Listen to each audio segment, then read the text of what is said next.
జరుగునా నీ కంచె దాటగా శత్రువుకు సాధ్యమా నీ ఆజ్ఞ లేనిదే జరుగునా నీ కంచె దాటగా శత్రువుకి సాధ్యమా మా దేవా నీవే మాతో నే అందే చాలును అపవాది తలచిన కీడులన్నీ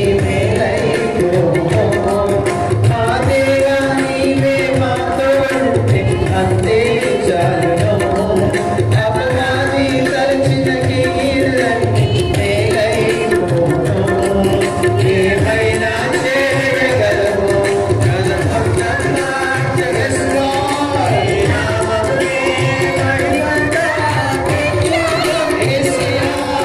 ఏమైనా చేయగలవు కలపన్నా జగలవు నీ నామముకే మహిమంతా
అందరం చేతుల పైకి అందరం చేతుల పైకి ఏమైనా చేయగలము పదమొత్తం మార్చగలము నీ నామముకే మహిమంతా yes Lord ఏమైనా చేయగలము స్థితి మొత్తం మార్చగలము నీ నామముకే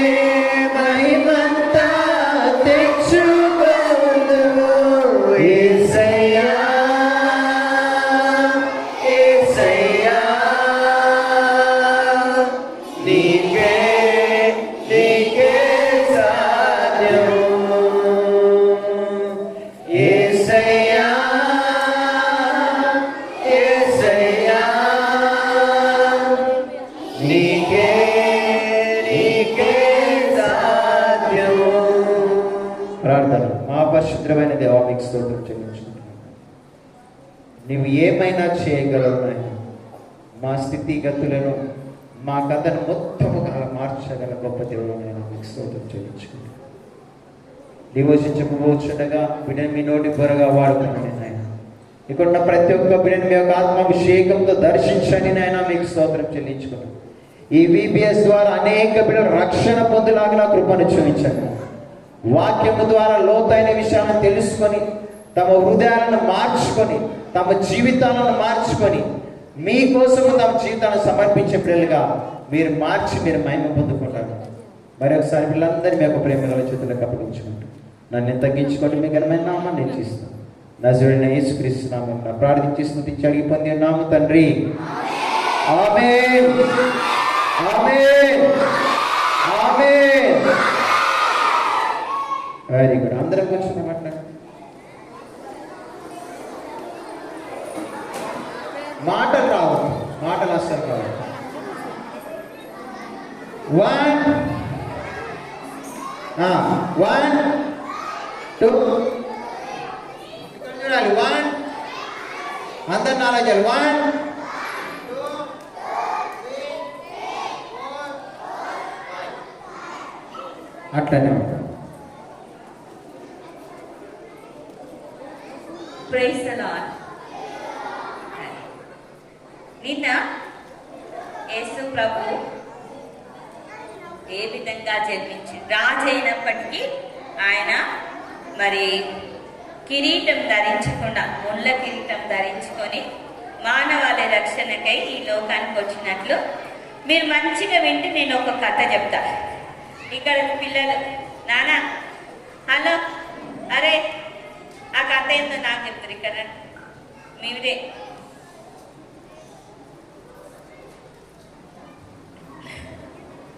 ఈరోజు యేసు ప్రభు వారి బాల్యం గురించి నేర్చుకుందాం.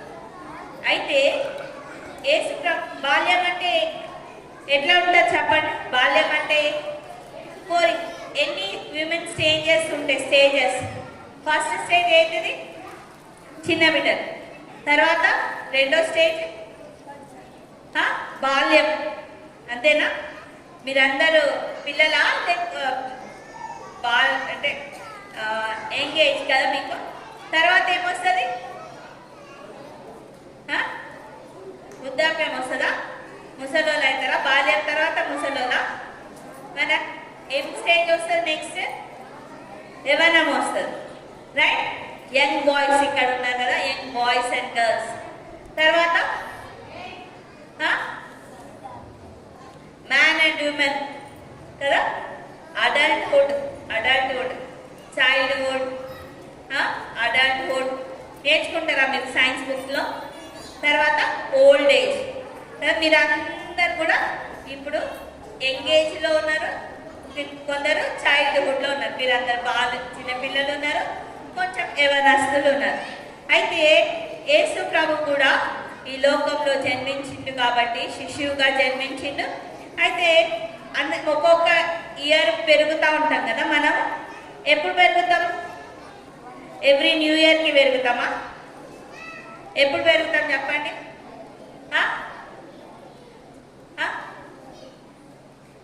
ఎప్పుడు? ఇప్పుడు నాకు 10 ఇయర్స్ ఉన్నాయా నాకు 10 ఇయర్స్ లేవా? అరే నేను 10 అయినాకనే మరి 11కి పోయినా అంటే నాకు 10 ఇయర్స్ ఉండే కదా. అయితే ఎట్లా చెప్తారు చెప్పండి? నాకు ఇన్ని ఇయర్స్ ఉన్నాయని ఎట్లా చెప్తారు చెప్పండి? ఎప్పుడు? క్రిస్మస్కా? మన వెరీ గుడ్. మన బర్త్డే నుంచి మనకు ఒక న్యూ ఇయర్ వస్తూ ఉంటుంది కదా.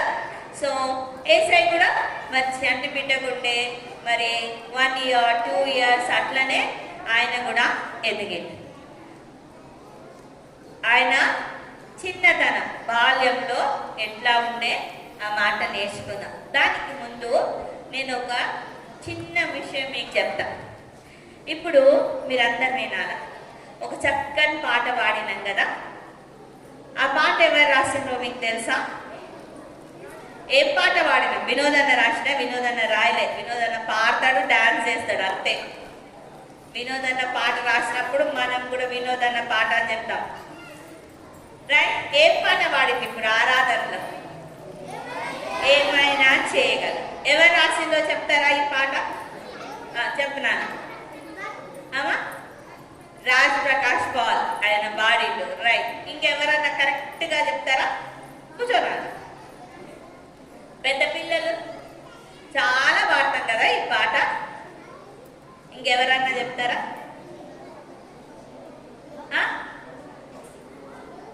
మన్నార్ నుంచి వచ్చిన వాళ్ళన్నా చెప్తారా? ఎవరన్నా? వినోదన్న కన్నా తెలుసా? వినోదన్న కూడా తెలుసా?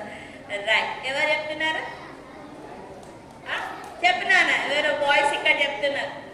చెప్పండి. ఏం కాదు, ఏం కాదు, తప్పైనా ఏం కాదు, చెప్పాలా? చెప్పినానా? డానియల్ ప్రీతం అనేట ఆయన రాసింది ఈ పాట.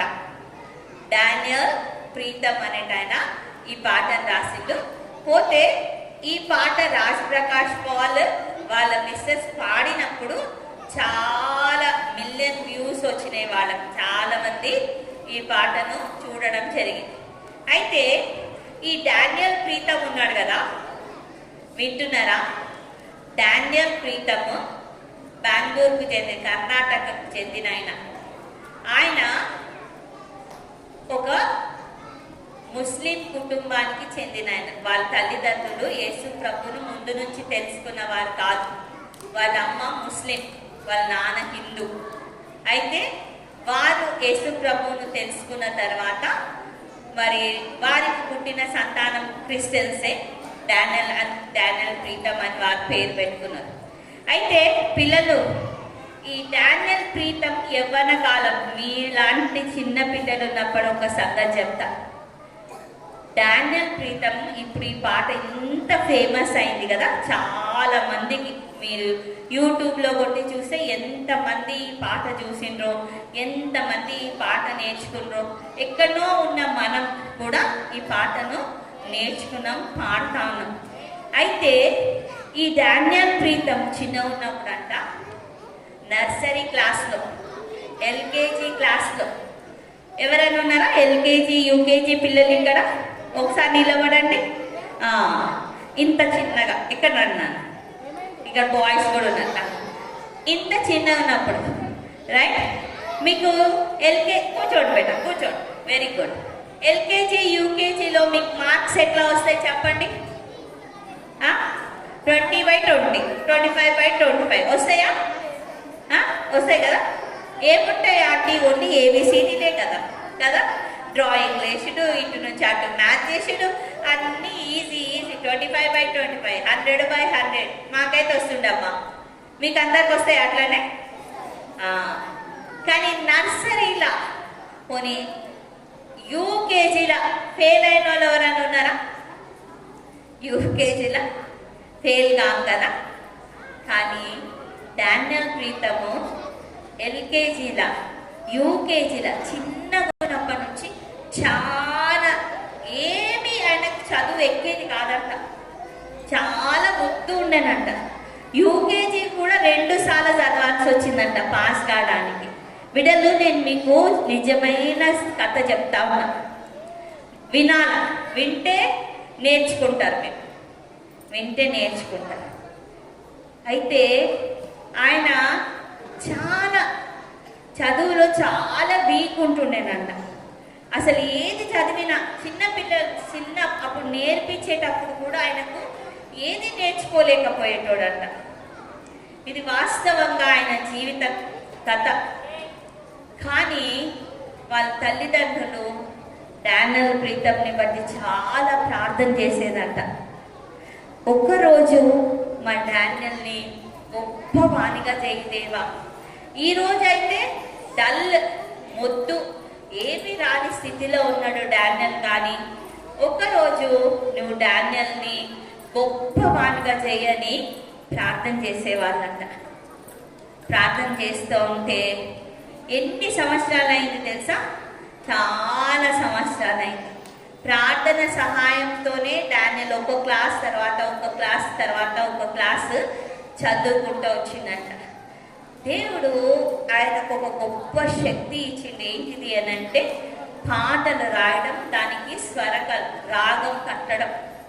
రైట్. అయితే ఆయన అంతకుముందు కూడా కొన్ని పాటలు రాసిండు. కానీ ఏమైనా చేయగలవు అన్న పాట రాసేటప్పుడు ఆయన ఒకసారి ఆయన ఆలోచన చేసుకున్నాడంట.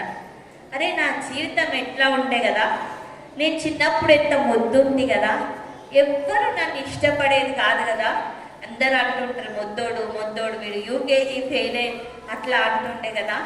కానీ ఈరోజు దేవుడు నన్ను ఇంత గొప్ప స్థితిలో చేసిండు కదా అంటే దేవునికి ఏదైనా ఆయన చేయగలడు అని డిసైడ్ అయిపోయింది అన్నట్టు. ఆయన శక్తి వలన కాదు, అరే నేను ఇట్లా కష్టపడ్డందుకు అట్లా అట్లే, దేవా నువ్వు ఏమైనా చేయగలవు, ఈ మొద్దునే ఇంత మొద్దునే నువ్వు ఇంత మంచిగా చేసినావు అని అంటే నీకు అసాధ్యమైంది.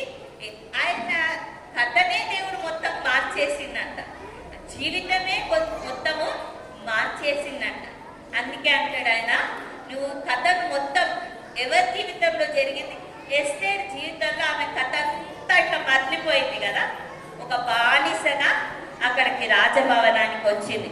నాన్న మీరు వినోదన్ననే చూస్తున్నారు, వినోదన్న నువ్వు కొంచెంసేపు కూర్చుంటున్నాడు వినోదన్న. ఇప్పుడు వినోదన్న ఏం చేసిందంటే ఒబీడియంట్గా చూపించింది, ఒబీడియన్స్ చూపించింది నా మాటకి. ఈరోజు కూడా యేసు ప్రభువు చూపించిన విధేయత, బైబిల్ గ్రంథంలో ఒక మాట రాయబడి ఉంది, ఏంటంటే యేసయ్య తన తల్లిదండ్రులకు విధేయుడై ఉండేది. చదువుదాం ఆ మాట, లూకా సువార్త తీయండి. నేను మీకు మంచి చెప్తుంటే మీరు వినలేదు, అందుకనే నేను వాక్యం చెప్పేస్తున్నా మీకు. లూకా సువార్త 2వ అధ్యాయము 40 వచనము, మళ్ళీ 51, 52. లూకా సువార్త 2వ అధ్యాయము 40వ వచనం, మరలా 51, 52. ఎవరైనా తొందర చదవాలి. చదవాలనే వెరీ గుడ్, తీసిన అంటే చదివేయాలి. చాలా ఒక్క వచనం నువ్వు చదువునానా ఇట్లండి రామండి ఇక్కడికి అలా నేను చెప్తారా, నువ్వు మంచి కూర్చో.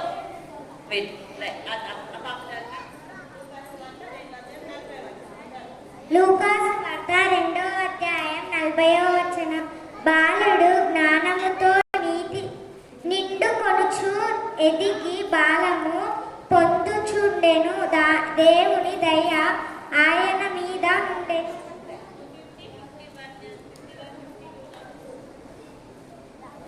అయితే ఆయన తమతో చెప్పిన మాట వారు గ్రహింపలేదు. అంతటా ఆయన వారితో కూడా బయలుదేరి నజరేతునకు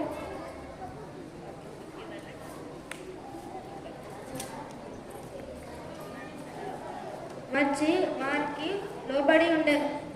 ఆయన తల్లి ఈ సంగతులన్నిటినీ తన హృదయములో భద్రము చేసుకునెను. యేసు జ్ఞానం ఎందును వయస్సు ఎందును దేవుని దయ ఎందును మనుషుల దయ ఎందును వర్ధులుచుండెను. నిన్న నేను యేసు ప్రభుకు ఉన్న రాజు 5 లక్షణాలు చెప్పిన. తొందరగా ఆశ్చర్యకరుడు, బలవంతుడగు దేవుడు, సమాధాన కర్త కదా. ఆశ్చర్యకరుడు, ఆలోచనకర్త, బలవంతుడగు దేవుడు, నిత్యుడగు తండ్రి, సమాధాన అధిపతి అని 5 లక్షణాలు నేర్చుకున్నాం రాజు యేసు ప్రభు. ఈయన 52వ వచనం, యేసు చెప్పాలి, అక్కడ ఏముందో చెప్పండి. యేసు ఫస్ట్ వన్ ఏంటిది? జ్ఞానవంతును. సెకండ్ వన్ వయస్సునందును. థర్డ్ వన్ దేవుని దయందును. ఫోర్త్ వన్ వర్ధిల్లు చూడేది. రైట్. సో ఫస్ట్ వన్ ఇక్కడ యేసు, థర్డ్ వర్ధిల్లు చూడేది. యేసు ఫస్ట్ వన్, గర్ల్స్ అక్కడ జ్ఞానవంతును, బాయ్స్ ఇక్కడ వయస్సునందును, ఇక్కడ దేవుని దయయందును, వర్ధిల్లు చూడేది. యేసు ప్రభు బాల్యము ఇట్లా ఉండనంట. ఎట్లా ఉండనంట? మనమందరము జ్ఞానం కదా. మనము 3 years ఉన్నప్పుడు మనకు కొంచెం జ్ఞానం ఉంటుంది. 4 ఇయర్స్లో ఇంకా కొంచెం జ్ఞానం. నాకున్నంత జ్ఞానం ఇప్పుడు మీకు ఉండదు, ఎందుకంటే నేను మీకంటే పెద్దదాన్ని కదా. నా వయసు పెరుగుతూ ఉన్న కొద్దీ నేను ఎక్కువ సంగతులను నేర్చుకున్నాను. మీరు పెరుగుతూ ఉన్న కొద్దీ ఎక్కువ సంగతులు. యేసు ప్రభు ఈ 4 విషయాలలో వర్ధిల్లుతూ వచ్చిందంట. మీరందరూ కూడా బిడ్డలు, మీరు వయసు, జ్ఞానము, దేవుని దయలో మనుషుల దయ, ఈ 4 మనకుండ. ఈ 4 మనకు ఉండాలి అని అంటే మనము విధేయత కలిగి ఉండాలి. ఏముండాలా? ఈ 4 మన లోపల ఉండాలంటే ఏముండాలా? ఒబీడియన్స్, విధేయత. ఏముండాలా? విధేయత అంటే నేను మాట్లాడద్దు అంటే మీరు మాట్లాడాలి కదా. విధేయత అంటే ఏంటిది? నేను మాట్లాడద్దు అంటే మీరు మాట్లాడాలి. నేను మాట్లాడండి అంటే మీరు మాట్లాడద్దు, విధేయత కదా. నేను మాట్లాడద్దు అంటే ఏం చేయాలా? మాట్లాడద్దు, సైలెన్స్.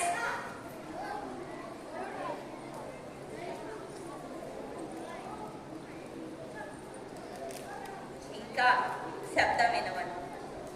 ఇది ఒబీడియన్స్, మాట వినడం. దేవుని మాట వినడం వలన మన జీవితాల్లో దేవుని దయను పొందుకుంటాం, మనుషుల దయలో మనము అభివృద్ధి చెందుతాం. యేసయ్య దేవుని కుమారుడైన ఆయన జ్ఞానము, వయస్సును, మనుషుల దయ, దేవుని దయను వర్ధిల్లుచుండెనని. ఈ డానియల్ ప్రీతం గురించి మీకు చెప్పినాను కదా. చిన్నప్పుడు చాలా, ఇప్పుడు మనకు చదువు రాదనుకోండి, చదవలేము, మొద్దు అందరు అనుకుంటే ఏమవుతుంది? డిసప్పాయింట్మెంట్ ఉంటుంది కదా మనకు. నేను దేనికి పనికిరాను, వేస్ట్ అన్నట్టు అనిపిస్తూ ఉంటుంది కదా. మన మైండ్ ఎదగడానికి ఆపేస్తుంది, ఎందుకంటే ఊకే మనం డిస్కరేజ్ అయిపోతూ ఉంటాం. కానీ దేవుని మాటకు విధేయత చూపించినప్పుడు దేవుడు మన స్థితిగతులను, మన పరిస్థితులను, మన జీవితాన్ని మార్చేస్తాడు. చిన్న బిడ్డలప్పుడు రైట్, మీకు ఒక చిన్న మాట చెప్పి నేను క్లోజ్ చేస్తాను. మేము 11:30కే మీకు టైం ఇవ్వాలని ఒక చిన్న మాట. భక్త సింగ్ బ్రదర్ మీకు తెలుసా అందరికీ? మీరు జ్ఞాపకం ఉంచుకుంటారు ఒబీడియన్స్ అంటే ఏంటిదో అన్నది మీరు జ్ఞాపకం ఉంచుకోవాలంటారు. దేవుని మాటకు విధేయత, దేవుని మాటకు విధేయత. భక్త సింగ్ బ్రదర్ గారిని దేవుడు ఒకసారి వేరే ప్రాంతానికి వెళ్ళి సువార్త ప్రకటించమన్నాడంట. మనకేం కావాలా? మేము మహబూబ్ నగర్ నుంచి ఇక్కడికి రావాలంటే బస్సులో వచ్చినాం, బస్సుకు డీజిల్ పోపించుకున్నాం, డ్రైవర్ అవసరం, అట్లయితేనే మేము ఇక్కడికి రాగలుగుతాం రైట్. సో భక్త సింగ్ బ్రదర్ దేవుడు వెళ్ళమన్నప్పుడు ఆయన ప్లేన్లో వెళ్ళాలంట. ఎట్లా వెళ్ళాలా బాయ్స్? ప్లేన్లో ఆ ప్రాంతానికి వెళ్ళాలంట. దాని ప్లేన్లో వెళ్ళాలంటే ఎక్కి బ్యాగ్ వేసుకొని పోయి బస్ ఎక్కినట్టు ప్లేన్ ఎక్కచ్చా? టికెట్ కొనుక్కోవాలి కదా. కొనుక్కోవాలా వద్దా? ప్లేన్ ఎక్కాలంటే, బస్సులు ఎక్కాలన్నా టికెట్ కొనుక్కోవాలి కదా. అయితే దానికి పైసలు లేవంట. కానీ ఏసై ఏం చెప్పిందంట? నువ్వు నేను నీకు ఇస్తా టికెట్ అన్నాడంట. నువ్వు పోతావా? బస్సులో నీకు పైసలు లేవు, బస్సు ఎక్కువ, నేను వస్తా అని ఏసై అన్నాడు. మీరు ఎక్కుతారా? ఎంతమంది ఎక్కుతారు? ఎక్కుతారా?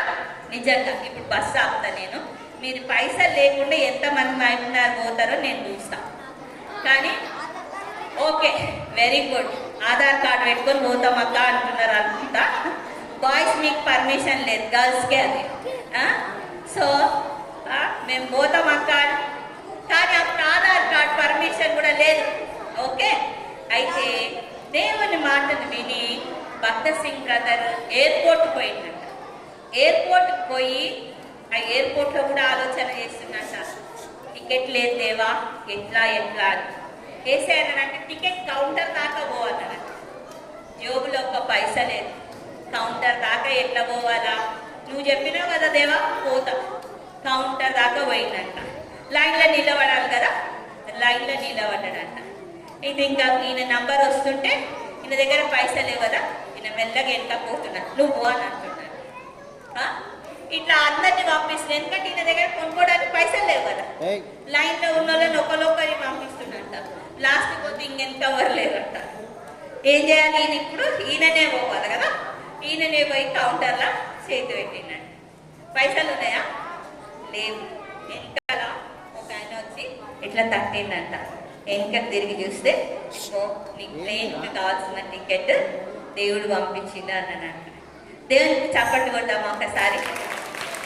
మాట వింటే, ఒకవేళ భక్త సింగ్ బ్రదర్ దేవుని మాట వినకుండా బయటనే ఇంట్లోనే నేను పోను దేవా, నా దగ్గర పైసలు లేవు అమ్మా, నాకు ఇన్సల్ట్ అవుతుంది, నేను పోను అని అంటే అద్భుతము చూసుండేవాడు కాదు. మన జీవితంలో మనము జ్ఞానమందు, వయస్సు, దేవుని దయ, మనుషుల దయందు వర్ధిల్లాలి అని అంటే ఒక్క గుణలక్షణం మనకు ఉండాలి పిల్లలు. ఏంటిది అని అంటే ఒబీడియన్స్. ఏముండాలా? మనం వర్ధిల్లాలి అని అంటే మనకి ఏం కావాలా చెప్పండి? చెప్పాలా? ఏం కావాలా? ఏముండాలా? అవిధేయత ఉండాలా? విధేయత ఉండాలి. డిసొబీడియన్స్ ఉండాలా? ఒబీడియన్స్ ఉండాలా? ఒబీడియన్స్. ఎంతమంది మేము వర్ధిల్లాలక్క, మేము దేవుని దయలో, మనుషుల దయలో వర్ధిల్లాల, మేము జ్ఞానమందు, వయస్సు ఎదగాలనుకుంటారు. అందరు మోకాలు ఉందాం, అందరు మోకాలు ఉందాం. దేవుని అడుగుదాం, దేవుని అడుగుదాం. జ్ఞానమందు, వయస్సు అందు, దేవుని దయను, మనుషుల దయను మీరు వర్ధిల్లాలి అని అంటే మీకు విధేయత కావాలి. దేవుని మాటకు విధేయత, తల్లిదండ్రుల మాటకు విధేయత, సండే స్కూల్లో మీ టీచర్స్కి, పెద్దలకు విధేయత దేవుడు గొప్పగా ఆశీర్వదిస్తాడు. మీరు మనసులో ప్రార్థన చేసుకోవాలా. ఒక్క మాట బిడ్డలు, నేను రేపు ఉంటాక ఒబీడియంట్గా ఈరోజు ఉండా అంటే ఆశీర్వాదం ఈ రోజుది కోల్పోతారు. పెద్దగా అయినాక ఉంటాక నేను ఒబీడియంట్గా అంటే మీరు ఆశీర్వాదం కోల్పోతారు.